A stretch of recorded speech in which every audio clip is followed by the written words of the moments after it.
Assalamualaikum warahmatullahi wabarakatuh. Selamat pagi anak-anak. Bagaimana kabarnya hari ini? Alhamdulillah sehat semua ya. Baik, sebelum kita mulai pelajaran pada hari ini, marilah kita berdoa bersama-sama agar ilmu yang kita dapatkan pada hari ini dapat bermanfaat. Berdoa mulai.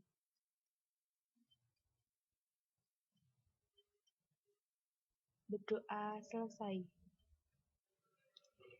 Ibu absen terlebih dahulu ya. Siapa yang hari ini tidak masuk?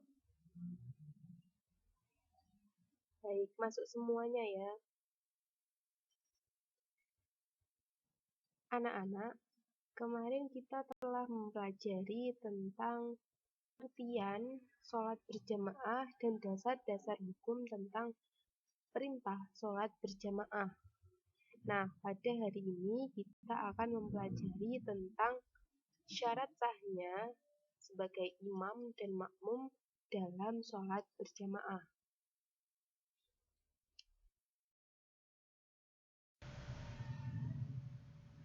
Anak-anak, silahkan perhatikan gambar yang sudah Ibu tampilkan. Ada yang tahu apa gambar 1 dan gambar 2 ini?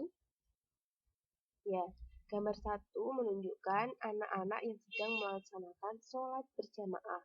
Sedangkan pada gambar 2 menunjukkan seorang anak yang sedang melaksanakan sholat dengan sendirian. Nah, kita harus tahu nih, apa saja syarat sahnya menjadi imam dan menjadi makmum agar sholat kita sah.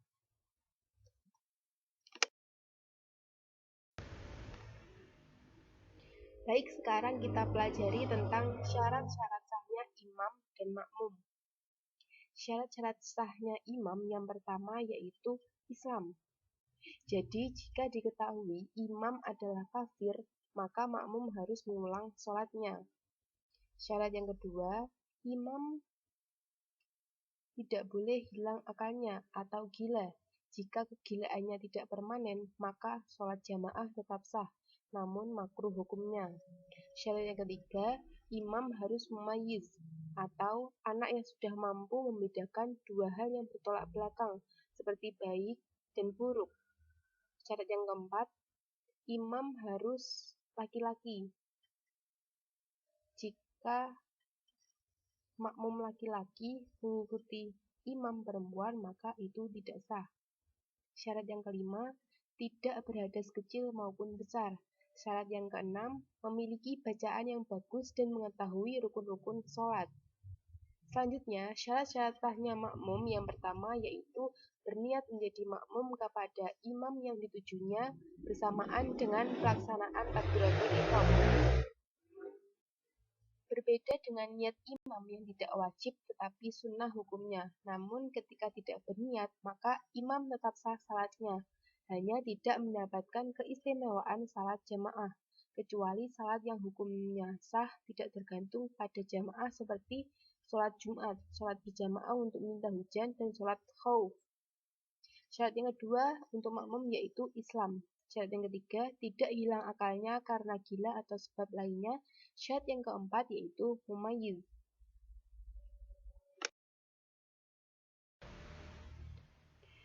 Kemudian syarat sahnya imam yang terakhir yaitu yang nomor 7, pada waktu menjadi imam, ia tidak dalam posisi sebagai makmum, dikecualikan makmum masbuk.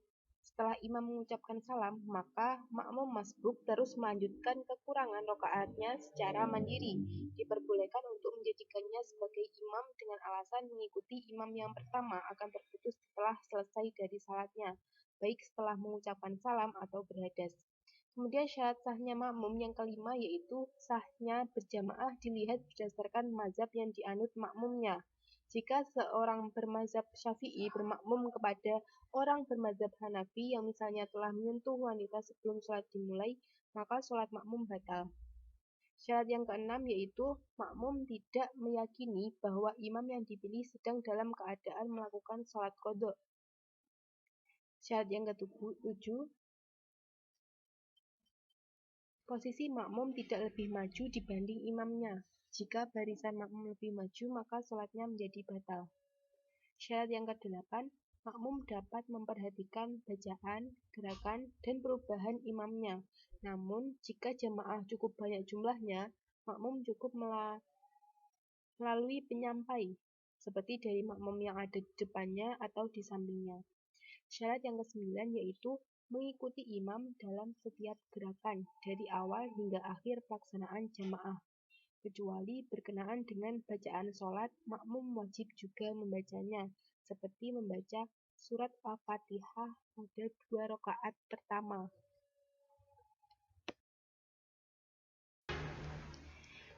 Kemudian prioritas menjadi imam berdasarkan hierarkinya. Jadi prioritas pertama seorang imam yaitu pemimpin di tempat wilayahnya. Jika tidak ditemukan, maka yang paling berhak adalah imam tetap. Jika masjid tidak memilikinya, maka dipilih dari penduduk setempat. Nah, jika tetap tidak ditemukan atau banyak penduduk setempat yang mampu menjadi imam, maka dapat dipilih berdasarkan kriteria. Yang pertama, paling memahami hukum Islam. Yang kedua, paling fasih bacaannya. Yang ketiga, berperilaku paling sederhana atau zuhud dalam menjalani hidup. Yang keempat, paling menjaga diri dari makanan-makanan yang diharamkan. Yang kelima, yang lebih dulu berhijrah. Yang keenam, paling banyak menjalankan syariat Allah.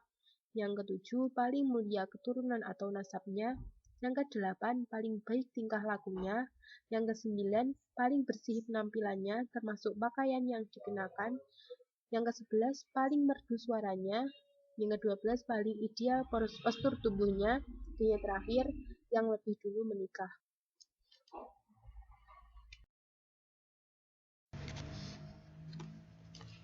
Itu tadi materi yang bisa Ibu sampaikan. Mungkin ada pertanyaan dari kalian. Kalau tidak ada, silakan kalian duduk dengan kelompoknya masing-masing. Kelompoknya tetap sama dengan pertemuan sebelumnya. Nanti silakan mengerjakan LKPD pada pertemuan kedua. Dan di lembarnya ditulisi nama kelompoknya. Dan tugas ini dikumpulkan minggu depan dan masing-masing kelompok mempresentasikannya di depan kelas.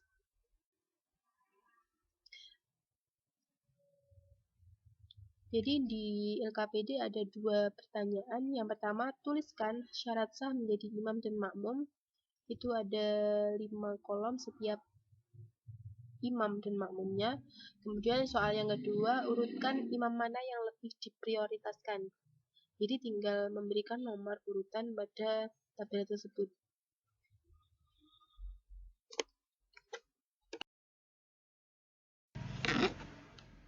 Baik, itu tadi pemaparan materi dan tugas untuk kalian.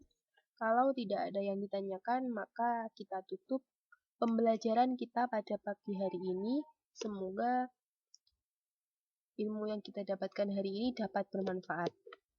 Sebelum kita menutup pembelajaran pada hari ini, Ibu ingatkan untuk belajar di rumah ya untuk pertemuan berikutnya tentang posisi imam dan makmum. Silahkan dipelajari di rumah agar di kelas kalian sudah bisa memahaminya dengan mudah. Baik, marilah kita berdoa agar pertemuan hari ini dapat bermanfaat. Berdoa mulai. Berdoa selesai. Sekian dari Ibu. Bila ada salah kata, Ibu mohon maaf. Wassalamualaikum warahmatullahi wabarakatuh.